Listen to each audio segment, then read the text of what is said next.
हम बुंदेलखंड के लोग हैं, हम गरीब हो सकते हैं, हम परेशान हो सकते हैं, हम गरीब हो सकते हैं, लेकिन हम कभी गद्दार नहीं हो सकते, कभी गद्दार नहीं हो सकते। ये हमारी विशेषता है। हम लोग गोधूली बेला है, मंगल अवसर है। आज अपने इस राष्ट्र मेले का हमारे माननीय मुख्यमंत्री द्वारा विधिवत उद्घाटन किया गया है। इस अवसर पर, इस मंगल अवसर पर एक बार भगवान का स्मरण करेंगे। बोले सिद्धिविनायक भगवान की, भारत माता की, भारत माता की। आज हमारे इस बुंदेलखंड क्षेत्र बल्कि प्रदेश के सबसे प्राचीन और ऐतिहासिक इस राष्ट्र मेले के उद्घाटन के अवसर पर कृपापूर्वक हम सबके बीच में विराजे प्रदेश के यशस्वी मुख्यमंत्री श्री मोहन यादव जी का मैं स्वागत करता हूं। साथ में हमारे संसदीय क्षेत्र के सांसद राहुल जी का, हमारे सागर की बहुत ही गतिशील सांसद लता जी का, हमारे साथी पूर्व मंत्री भूपेन्द्र जी का, सागर विधायक श्री शैलेश जी का,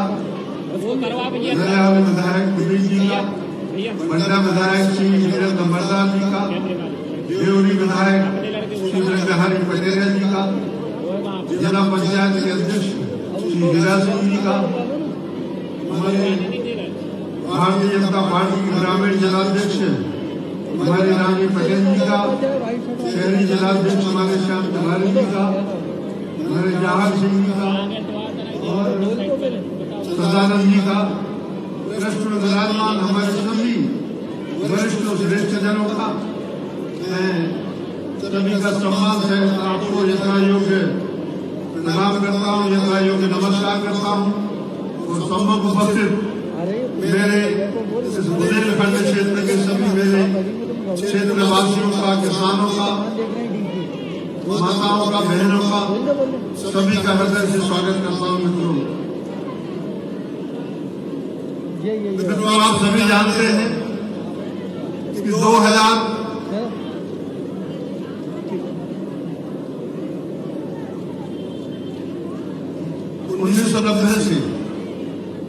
1990 से जब तत्कालीन मुख्यमंत्री सुंदरलाल जी पटवा हुआ करते थे, पहले तो ये मेला 217 वर्षों से लगातार चल रहा था, जिसको हमारे यहाँ के पूर्व बुंदेली शासक श्री मर्दन सिंह देव चलाते थे। उनके राज्यारोहण की स्मृति में मेला लगता था, लेकिन इसके मेले की भव्यता और उपयोगिता सांस्कृतिक कार्यक्रमों के द्वारा लोगों को लाभान्वित किया जाना और प्रदेश के वरिष्ठ नेताओं के संरक्षण में या उनके बधाने के कारण जो प्रभाव उत्पन्न होता है, इससे लोग लाभान्वित होते हैं। तो इस कारण से इस मेले को निरंतर 1990 के बाद जब हमारे तत्कालीन मुख्यमंत्री सुंदरलाल जी पटवा पधारे, तब से इस मेले में और ज्यादा गति आई। और मुझे कहते हुए बताते हुए खुशी है कि 1990 से लेके यह 2026 है, इन 36 वर्षों में प्रति वर्ष हमारे मुख्यमंत्री जी यहाँ पर लगातार इस मेले के उद्घाटन के लिए पधारते रहे, हमारे मंत्रीगण पधारते रहे, हमारे जनप्रतिनिधि पधारते रहे, हमारे सभी वरिष्ठ नागरिक पधारते रहे। सभी ने इस मेले को और ज्यादा भव्यता और प्रदान की और गौरवशाली बनाया। सबके लिए मैं अपने पूर्वजों के लिए, वो हमारे बीच में हो या नहीं हो, मैं उनके लिए धन्यवाद देता हूँ, प्रणाम करता हूँ। और पटवा जी उस समय मुझसे कह गए थे, गोपाल इस मेले के लिए कभी बंद नहीं होना, उन्होंने कहा ये तुम्हारी धरोहर है, यह तुम्हारी पूंजी है, यह तुम्हारे बुंदेलखंड की पहचान है और इस पहचान के लिए बनाए रखना जब तक तुम्हारा यह जीवन है। और मैं लगातार यही प्रयास करता हूँ कि मेला इसी प्रकार से चलता रहे। मैं मुख्यमंत्री जी के लिए धन्यवाद दूंगा कि इस परंपरा के लिए उन्होंने कायम रखा। थोड़ा उनको कठिनाई हुई, उसके लिए क्षमा चाहता हूँ। लेकिन यह 217 वर्ष पुरानी जो हमारी पूंजी है, जो वैभव है, जो पुरातन वैभव है, जो गजेटियर में, सरकारी गजेटियर में पढ़ने के लिए मिलता है, यहाँ पर ऊँट बिकने के आते थे, घोड़े बिकने के आते थे, बैल तो आते थे, गायें आती थी, भैंसें आती थी, और भी हमारे जो भी कृषि कार्य से संबंधित जो पशु थे उनका यह पशु लेना था। लेकिन कालांतर में जब बहुत ज्यादा ये आधुनिकीकरण हो गया, वहां आ गए और बैलों का, गायों का उपयोग कम हो गया, तो मेले के स्वभाव में ह्रास हुआ और इस कारण से मेले को और ज्यादा बढ़ाने के लिए, और ज्यादा ऊंचे ले जाने के लिए हम सरकार से सहयोग मांगते हैं। सरकार ने पूरा सहयोग करती है, हमारा नेतृत्व हमें उत्साह प्रदान करता है। मित्रों, आप सभी को जानकारी है कि विधानसभा क्षेत्र मेरे विधायक बनने के 20 साल बाद भी बहुत पिछड़ा था। जब मैं 2084-85 में पहली बार विधायक बना, मुख्यमंत्री जी इस विधानसभा क्षेत्र में 20 साल तक जब मैं विधायक रहा, 20 साल तक अपोजिशन में एक सड़क नहीं बनी, एक पुलिया नहीं बनी, एक तसला मिट्टी नहीं गिरी, एक तसला गिट्टी नहीं गिरी। 20 सालों तक मैं अपोजिशन में मैं विधानसभा में संघर्ष करता रहा, लेकिन यहाँ पर 20 सालों में 20 रुपए का काम भी नहीं हुआ। लेकिन मैंने अपना हौसला नहीं छोड़ा और भगवान की कृपा से पार्टी के नेतृत्व की क्षमता से 2003 में जब भारतीय जनता पार्टी की सरकार बनी और उसके बाद हमारे राज्य में सरकार बनने के बाद केंद्र में जब हमारी सरकार बनी, तो जो पंख लगे क्षेत्र के विकास के लिए, उससे निरंतर हमारे क्षेत्र में जो विकास हुआ वह बहुत ही अद्भुत और और हम सब के लिए एक प्रकार से सभी के लिए यह एक प्रकार से आत्ममुक्त करने वाला था। माननीय मुख्यमंत्री जी, मैं मेरे इतिहास में जाना चाहता हूँ।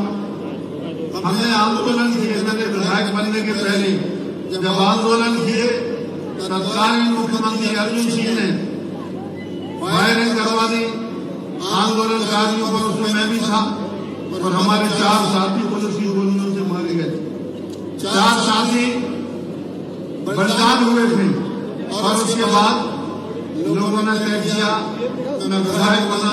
उसके बाद अनवरत रूप से सन 2003 के बाद जो विकास की गति प्रारंभ हुई, मुझे कहते हुए खुशी है कि पिछले 2 सालों में हमारे मुख्यमंत्री जी जो विराजमान हैं, इनके नेतृत्व में प्रदेश में तो अभूतपूर्व विकास किया ही है, लेकिन अपने रहनी क्षेत्र में भी मैंने मुख्यमंत्री जी से जो भी मांगा, जो भी अपेक्षा की, उन्होंने खुद अपना क्षेत्र समझ के इस रहली विधानसभा क्षेत्र में और बुंदेलखंड में हम सब लोगों के लिए सहायता करने का काम किया है। मानिए उस समय पार्टी का अच्छा वक्त नहीं था, लेकिन आज हम बहुत बेहतर स्थिति में हैं, राज्य सरकार भी बेहतर स्थिति में है, वित्तीय संसाधन बड़े हैं और मैं आज ये कह सकता हूँ कि मैं जो 20 साल में अपोजिशन कर रहा, तो जो विकास की आस थी लोगों की, जो प्यास थी, हम उसे बहुत कुछ प्यास को पूरा कर सके हैं भारतीय जनता पार्टी की सरकार के कारण। और इसलिए मैं अपने नेतृत्व को, माननीय मोदी जी को, मैं अपने प्रदेश के यशस्वी मुख्यमंत्री मोहन जी के लिए बहुत बहुत धन्यवाद दूंगा कि मैंने जो अपेक्षा की, जो मांगा, कभी मोहन जी ने आज तक कभी किसी बात के लिए इनकार नहीं किया। आगे जो दस्तावेज बात कर हमारे, और इसलिए मैं आप आ रहे होंगे रास्ते से, तो आप देख रहे होंगे किस प्रकार से जनमेदनी पूरी की पूरी उत्साहित होकर आपके अभिनंदन के लिए रास्ते में खड़ी हुई है और आज यहाँ पर बैठी हुई है। तो सभी के लिए अपनी ओर से जो पधारे हैं उनके लिए धन्यवाद देता हूँ। पिछली बार आपने बहुत कुछ हमें दिया है और हमारे प्रधानमंत्री जी ने जो भी क्षेत्र की आवश्यकताएं थी, प्रधानमंत्री जी ने देश को चौथी अर्थव्यवस्था बनाया है दुनिया की। इसके अलावा अनेकों विकास के कार्य में किया होगा, लेकिन पिछला जो बजट आया हमारे देश का, उसमें अधोसंरचना संरचना के क्षेत्र में, कृषि के क्षेत्र में, समाज कल्याण के क्षेत्र में, अनेकों वर्गों के लिए हित के लिए, खासतौर से किसानों के हित के लिए अनेकों योजनाएं बनाई। मुख्यमंत्री जी ने इस वर्ष कृषि कल्याण वर्ष के रूप में मनाने का निश्चय किया है। माननीय मुख्यमंत्री जी, हमारे क्षेत्र में सिंचाई का रकबा अपेक्षाकृत कम है, बल्कि बहुत कम है। हमारा प्रयास है, पिछले वर्षों में आपने स्वीकृति प्रदान की थी, लेकिन यह अभी पूर्ण रूप नहीं ले पाया है। मैं आपके सामने कुछ अपनी ओर से इस क्षेत्र के लिए, बल्कि बुंदेलखंड के 8-10 विधानसभा क्षेत्र इसमें सम्मिलित हैं, इनके लिए कुछ निवेदन और अनुरोध करना चाहूँगा। मुझे विश्वास है कि आप हम सब जनता को अपना प्रेम और आशीर्वाद देंगे। माननीय मुख्यमंत्री जी, हमारे रैली विधानसभा क्षेत्र की निम्नलिखित मध्यम सिंचाई परियोजनाओं के कार्य शीघ्र पूर्ण कराने एवं योजनाओं के क्रियान्वयन हेतु पर्याप्त धनराशि उपलब्ध कराने का कष्ट करें। हमारी कोबरा मध्यम सिंचाई योजना, हमारी कृषि आपचंद मध्यम सिंचाई योजना, हमारी कृषि भिड़वासा मध्यम सिंचाई परियोजना, इसको तो आपने अभी प्राधिकार समिति में स्वीकृत किया है। मुझे जानकारी इसके लिए भिड़वासा सिंचाई योजना के लिए हमारा रेंज बेड एरिया जो थाना वाला जहाँ हवाई पट्टी है, वहाँ वो एरिया पूरा कवर हो जाएगा। तो सिंचाई योजना, साथ ही 2 लघु सिंचाई योजनाओं की मैं आपसे अपेक्षा करता हूँ कि आशीर्वाद आपसे मिलेगा। एक तो हमारी महात्मानी जलाशय सिंचाई योजना और नया घेरा जो हमारा है गणेशगंज बियर योजना के लिए स्वीकृत करने का कष्ट करेंगे, क्योंकि ये किसानों का सम्मेलन है और इसलिए सिंचाई के बिना कृषि कार्य अधूरा रहता है और इसलिए इसको प्राथमिकता से मुख्यमंत्री जी राशि उपलब्ध करवा को जहाँ जैसी बैठकें होती है। मेरा तो निवेदन है कि मुझे जानकारी है कि परसों हमारे भारत सरकार के पर्यावरण मंत्री, वन मंत्री भूपेंद्र जी आ रहे हैं, तो मुझे जानकारी मुझे तो नहीं भी आ रहे। हम तो आप तो दिल्ली जाते हैं, तो यहाँ पर जो थोड़े बहुत अवरोध होते हैं उन्हें आप समाप्त कर जल्दी से जल्दी योजनाओं को पूरा कराने का कोशिश करेंगे। यही आपसे मेरा निवेदन है।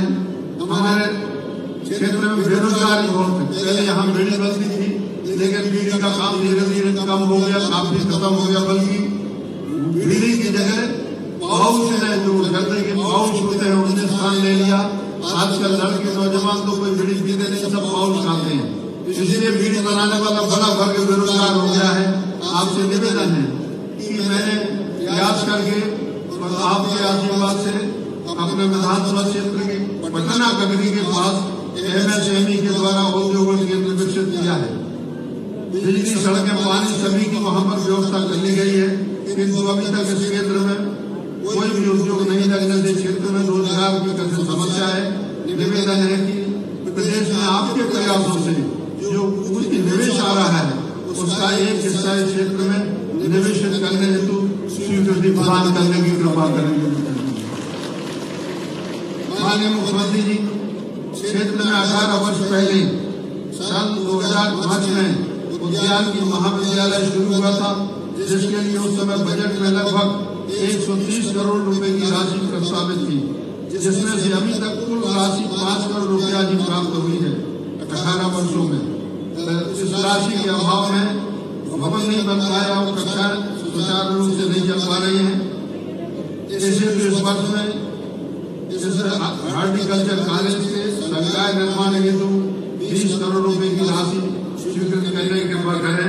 उद्यान की इस समय देश में रोजगार का सबसे बड़ा माध्यम है, जहाँ मैं देखता हूँ माली प्रशिक्षण केंद्र। आजकल तो बड़े बड़े बंगले बन गए हैं शहरों में, 2-2, 3-3 मालियों की आवश्यकता होती है। फूलों का और अनेक प्रकार की शाकाहारी फसलों का, जो साग सब्जी का उत्पादन देश में बहुत बड़ा है। मैं मान के चलता हूँ कि सबसे ज्यादा इस समय रोजगार देने वाला यदि कोई माध्यम है तो यह उद्यान की है।